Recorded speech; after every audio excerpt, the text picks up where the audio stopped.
In this game, players are all thieves that have just completed a heist, and it's time to split up that loot.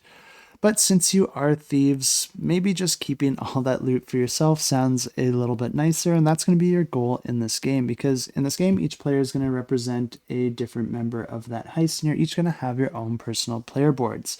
Along with your boards, each player is going to have a number of cards labeled from 1 through 5. Players are going to be assigning these cards to their board with the value of the card representing your stat for the particular location that you assign it to on your board. This could dictate things like your health, but also the value of the stat for various actions like attacking, defending, grabbing coins from the table, or stealing coins from the other players. Not only that, but each of the players is also going to have a deck of cards that represents each of their opponent's characters, and you're going to be using this deck in order to target one of your opponents. The way that all of this works is that players are going to be choosing 2 cards in secret. One of them is going to be the opponent that they want to target, and then the other one is going to be one of the action cards on their own personal player board.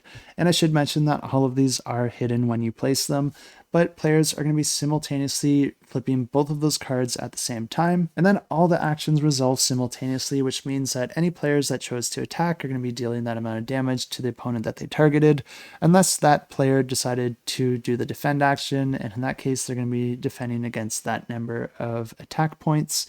But then, of course, there are the other actions like stealing gold from the various areas, which will also come into play the exact same way. If a player's health goes to 0, then they're eliminated from that round, and you can win a round by either being the last player standing or being the first player to gain 10 coins. The game continues like this until a player has won 3 rounds, and then that player wins the game. And if you are interested in this one, you can check it out. I'll have it linked down below.